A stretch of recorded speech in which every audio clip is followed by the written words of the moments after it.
Hello and welcome back. These would be the notes, or more like examples, for Chapter 7, Section 2, Solving Systems by Substitution. This is typically a better way to solve rather than graphing. There is a PDF available if you'd like to download it and follow along. First thing is, what are the steps for solving systems by substitution? Step 1, solve one equation for one variable. When possible, solve for the variable that has a coefficient of 1 or negative 1. We'll see what that means in a second. Step 2, substitute that expression from step 1 into the other equation and solve for the other variable. Step 3, substitute the value from step 2 into the revised equation from step 1 and solve.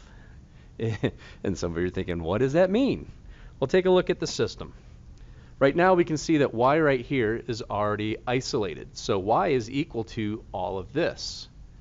Now since this y and the y up here have the same value, I can actually take the expression here and substitute it in place of y.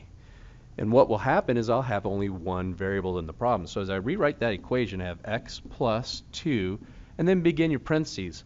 Where the y was, we're going to substitute 3x plus 2.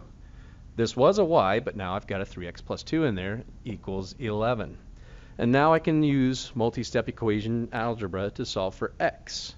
First thing to do is distribute. So we got 6x plus 4 equals 11. And I'm going to do two things at once. I'm going to combine my x here and move my 4 over in the same step. So 6 plus 1, and that will give me 7x, and that's going to equal 11 minus 4, and that's going to give me a positive 7. So x ends up equaling 1. So we know that part of our solution for x is 1. So how do you find the y value? Well, you take this 1 and you substitute it back in for either this x or this x, and it doesn't matter which one. However, the top one's a little bit easier. So y is going to equal 3 times, and in place of x we're substituting a 1 plus 2, and we end up with y equals 3 plus 2. Y ends up equaling 5. So our solution to the system is 1, 5, and we can check to make sure that that works, because if I take this point and substitute it back into this equation, it should give me the same answer. So that would be an x, which is 1, plus 2 times 5 should equal 11. This was the x, this was the y, and you can see 1 plus 10, that should be 11, does equal 11, so it checks out in both equations. Next example.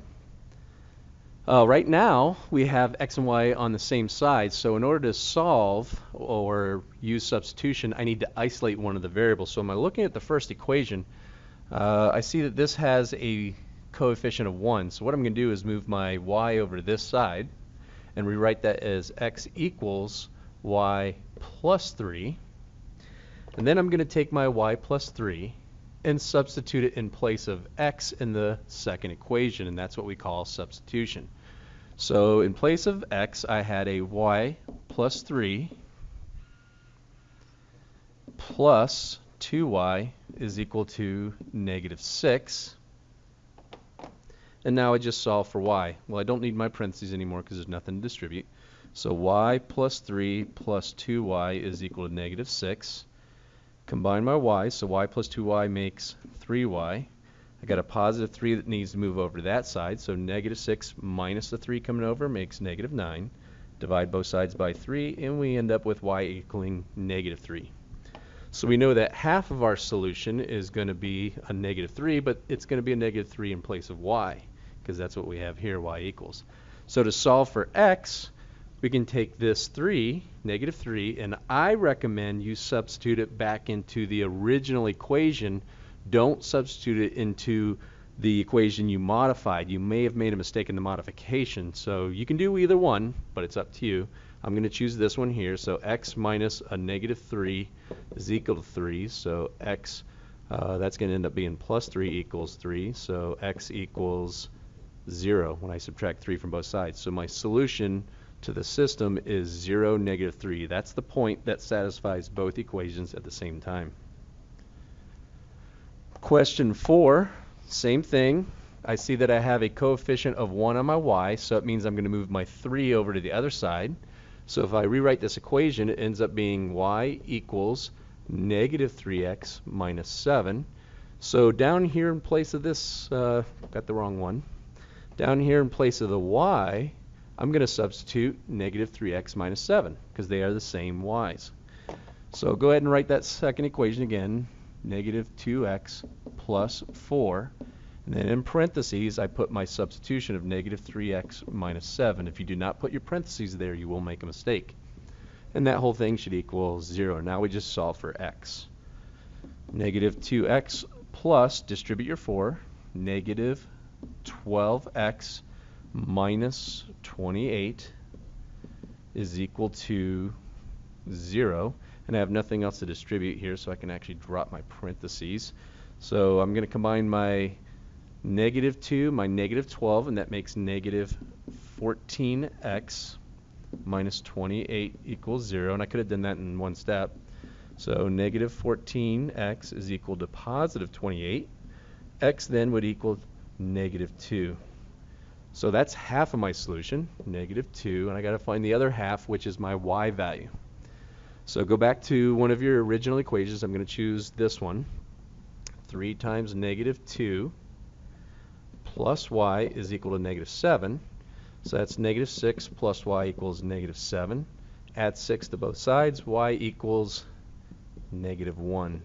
So the solution to this system ends up being negative 2, negative 1. Example 3. Table shows the cost for 2 web hosting companies. We want to use this information to determine after how many months the cost is the same for both companies. So the cost for each company, cost.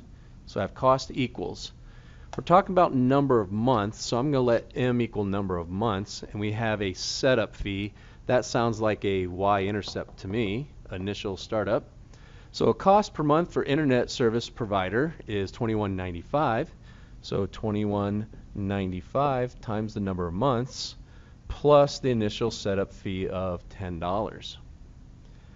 The next one has a cost per month of $22.45 per month, but their initial setup is 0, so you don't really need that. The question again is how many months before the cost for both companies is the same? Well, here we have 2 C's. They're equal to each other, so all I got to do is replace this C with what the other C is equal to. So if I rewrite that, I have 2245m, which is in place of this C, equals the other side of the equation, 2195m plus 10. Solve for m. You want to move your m over this way, so 2245, use a calculator on this, 2245m minus the 2195m coming over leaves you with 0.5m equal to 10. So we're going to divide both sides by 0.5. So 10 divided by 0.5 should give us 20. So how many months before they're both the same? The answer to that is 20 months. But keep in mind, that's only half the answer, and that's all they're asking for. But if they wanted to know the other half of the answer, which is the cost, you'd have to take this 20 months and substitute it either there or there to calculate the actual cost. After 20 months, we know the cost is going to be the same. The question might be, what is that cost? Example 4. This one is a percent mixture. This is one of the more difficult ones students have doing. This one says that an automobile manufacturer recommends a 70% mixture of antifreeze and water in the cooling system of a car. How many quarts? This is important. How many quarts? Don't know why that happened. How many quarts of pure antifreeze and 50-50 mix should be combined to make 11 quarts of the 70% mixture? So how many quarts is what we're looking for? So we got two kinds of mixtures. We got a 100% mixture and we got a 50-50 mixture. So we need to find out how many quarts of each. So y and x are going to equal number of quarts. So the first one, let's call that number of quarts of 100% mixture. and the second one's number of quarts of 50% mixture. And the first equation is quite easy. I need to make 11 quarts. I have x and y, which are number of quarts. Therefore, x plus y equals 11 total quarts. The next equation is the one that most students have difficulty with. There doesn't appear to be enough information to create another equation, but in reality there is enough information, because they told us that they wanted 11 quarts, but they wanted 11 quarts of 70% antifreeze mixture. So if we take those 11 quarts and we times it by 0.7, we will get how many quarts of just pure antifreeze. So if that's just pure antifreeze, where does the other half of the equation come from? Well, it comes from how much of these are just antifreeze. Well, the first one is 100%, which is 1 times x, and the second one is only 50%, which is 0.5 y. Now I'm going to change this on the right hand side. Instead of being 11 times 0.7, I'm going to change it to 7.7, because when I times them together, that's what I get. And there's your two equations. They both have the same x and y in them. Now I'm going to take the top one, since they both have a coefficient of 1, and solve it for x. So x is going to equal 11 minus y. And in place of this x, I'm going to substitute 11 minus y to solve for y. So in place of x, I have 11 minus y plus 0.5y equals 7.7. Now I have only one equation with one variable. Combine my y's together, that ends up giving me a negative actually it's a negative 0.5, negative 0.5y, and then move my 11 over, so 7.7 minus the 11 coming over gives me a negative 3.3. Use a calculator, divide both sides by a negative 0.5, so 3 over 0.5, and that gives me y, which is 6.6. Now remember, y is the number of quarts of 50%.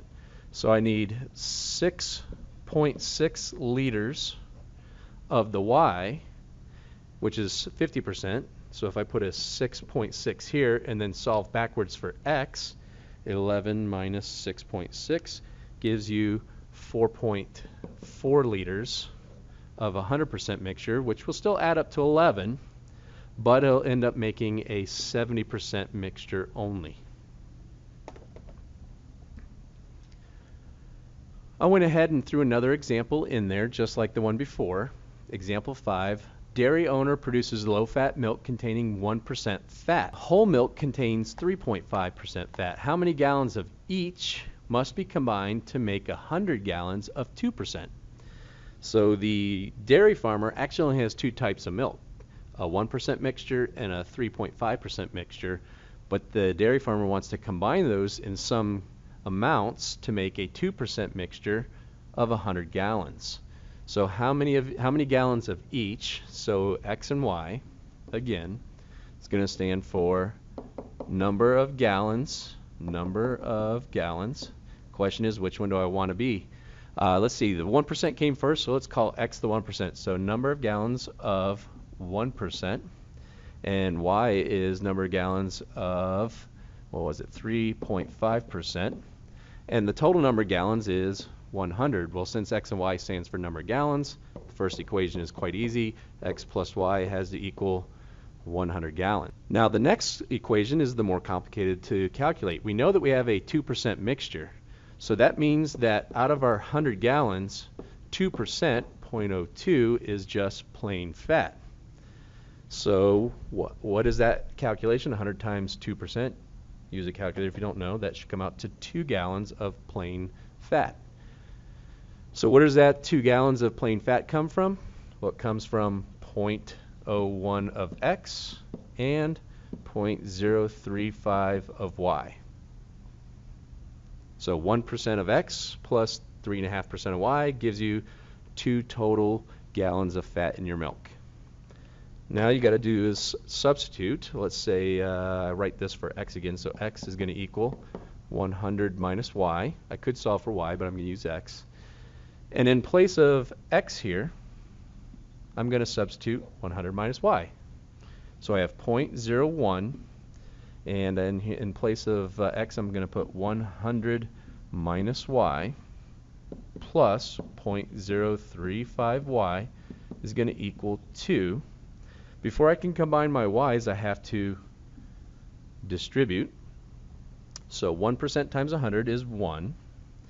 1% times negative y is going to be negative 0.01y plus 0.035y equals 2. First thing you want to do is combine your y's together. So you have a 0.035 and you're going to subtract from it 0.01, ends up with 0.025y. Then move your 1 over to this side. So 2 minus the 1 coming over leaves you with 1. To solve for y, you're going to divide both sides by 0.025. So 1 divided by 0.025 ends up with 40 gallons. Y is the 3.5%. So you need 40 gallons of 3.5%. Remember, you're making 100 gallons. So if you put 40 here and solve for x, you end up with 60 gallons of 1%.